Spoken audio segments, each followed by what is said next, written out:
দ্বিতীয়ায় নয়, প্রতিবাদেই কি ভাইফোঁটা দেওয়া উচিত? এবারের ভাইফোঁটার দিনক্ষণটা ঠিক কে? সমস্তটা জেনে নিন, প্রথম থেকে শেষ পর্যন্ত দেখুন। ভালো লাগলে অবশ্যই কিন্তু একটা লাইক করে দেবেন, আর চ্যানেলে নতুন হলে অবশ্যই চ্যানেলটি সাবস্ক্রাইব করে পাশে থাকা বেল আইকনটি প্রেস করে রাখবেন। এইরকম তথ্য সমৃদ্ধ ভিডিও পেতে ভীষণ সুবিধা হবে। আর ফেসবুক থেকে দেখলে অবশ্যই কিন্তু একটু শেয়ার করে দেবেন। আসলে কার্তিক মাসের শুক্লপক্ষের দ্বিতীয় তিথিতে পালন করা হয় ভাতৃদ্বিতীয়া বা ভাইফোঁটা।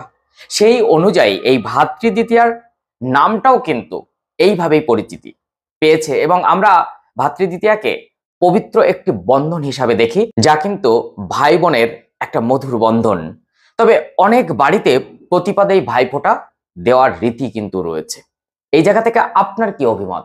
সত্যি কি প্রতিপাদে ভাইফোঁটা দেওয়া যায়? কালী পুজো চলছে, কালী পুজোর ঠিক পরেই কিন্তু হিন্দু ধর্মাবলম্বীদের পার্বণের লিস্টে সব থেকে আকর্ষণীয়, সব থেকে আনন্দদায়ক ভাতৃদ্বিতীয়া, অর্থাৎ ভাই এবং বোনের একটা মধুর মিলন, মধুর বন্ধন। এবার পালা সেই ভাই বোনের সেই মধুর সম্পর্ককে বন্ধনের মাধ্যমে উদযাপন, অর্থাৎ ভাইফোঁটা।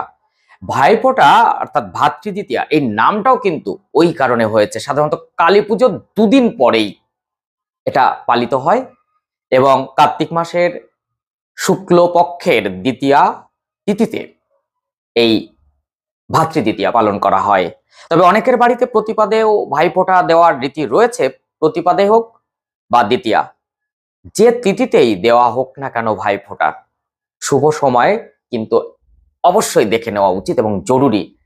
প্রত্যেক দিদি বোনেরা কিন্তু এই শুভক্ষণটা খুব বেশি বেশি করে তারা মানেন। তাই আজকে আমি আপনাদের সটান জানিয়ে দিচ্ছি যে ভাইফোঁটার ঠিক এবছরের সময়টা কি।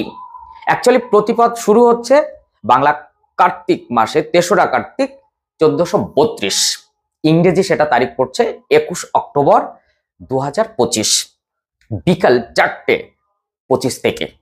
প্রতিপদ শেষ হবে কিন্তু ৪ঠা কার্তিক ১৪৩২, আর ইংরেজিতে ২২ অক্টোবর ২০২৫ সন্ধ্যা ৬টা ১৫। তাহলে প্রতিবাদ শুরু এবং প্রতিবাদ শেষটা আমরা জেনে নিলাম। সেই অর্থে প্রতিপদ তিথি থাকাকালীন যে কোনো সময় ফোঁটা দেওয়া যেতে পারে। বাড়ি বিশেষে ফোঁটা দেওয়ার এক এক নিয়ম রয়েছে, সেই নিয়ম মেনে ফোঁটা দেওয়া আবশ্যিক, প্রতিপাদ হোক বা দ্বিতীয়া। তিথি বিশেষের নিয়মে কোনো পার্থক্য দেখা যায় না, তবে মেঝেতে বসে ফোঁটা দেওয়া বা নেওয়া উচিত নয়।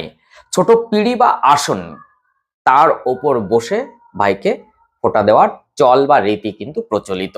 এছাড়া চেয়ারে বসে বা দাঁড়িয়েও ফোঁটা নেওয়ার বা দেওয়া যায় না।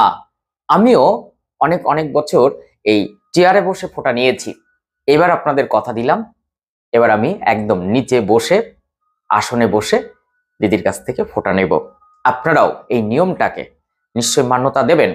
তো এই সকল বিষয় কিন্তু মাথায় রাখা প্রয়োজন।